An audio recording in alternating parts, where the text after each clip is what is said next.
Bonjour à tous, bienvenue à notre manne fraîche. Je vais partager aujourd'hui un thème vraiment important comme d'habitude. On voit cela dans Matthieu 17, verset 20. Matthieu chapitre 17 au verset 20. Et Jésus dit, c'est à cause de votre incrédulité, leur dit Jésus. Je vous le dis en vérité, si vous avez de la foi comme un grain de sénévé, vous diriez à cette montagne, transporte-toi d'ici là, et elle serait transportée, et elle se transporterait, rien ne vous serait impossible. Waouh! Ici nous voyons Jésus qui prend un exemple de la foi et de la montagne.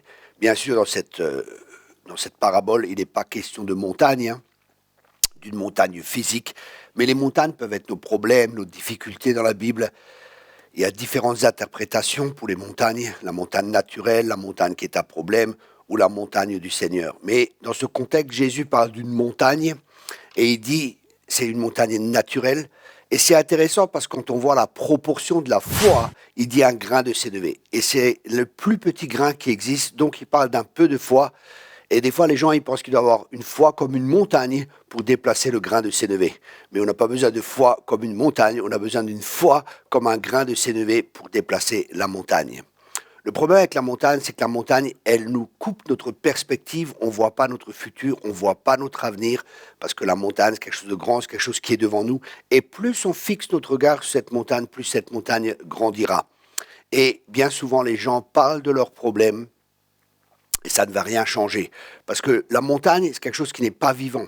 Tandis que la foi, c'est quelque chose de vivant. Le grain de sénévé, c'est quelque chose qui est vivant. C'est quelque chose qui a la capacité de se multiplier. C'est quelque chose qui a la capacité de grandir. Par contre, la montagne ne grandit pas, elle ne se multiplie pas. Excepté dans ce contexte, si on continue à parler de nos problèmes, si on se fixe sur nos problèmes, ça va nous couper de la vision, de voir notre avenir, de voir notre futur, et ça peut nous empêcher d'arriver dans notre destinée. Et c'est pour ça qu'il est important de ne pas parler de nos montagnes, mais de parler à la montagne. Et pour cela, il faut juste de la foi comme un grain de sénévé. La montagne, c'est mort. Tandis que le grain de sénévé, c'est quelque chose qui est vivant. Et parce que c'est vivant, ça a la capacité de se reproduire, ça a la capacité de se multiplier. Et Dieu veut qu'on parle des paroles de vie. Les paroles de Jésus étaient esprit et vie. Mais quand on parle de la montagne, quand on parle de nos problèmes, il n'y a pas de vie et on ne produit pas la vie. Et c'est la mort qui est là. Et plus on fixe sur quelque chose, plus cela grandira. Donc je vous encourage à arrêter de parler de vos problèmes, mais de commencer à parler à vos problèmes.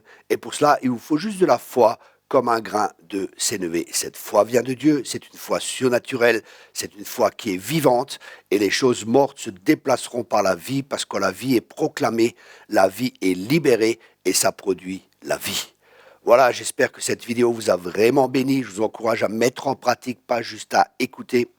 Alors, je vous encourage à ne pas parler de vos problèmes, mais à parler à vos problèmes. Et si vous avez de la foi comme un grain de sénévé, pas de la foi comme une montagne, mais de la foi comme un grain de sénévé, cette montagne disparaîtra de votre vie.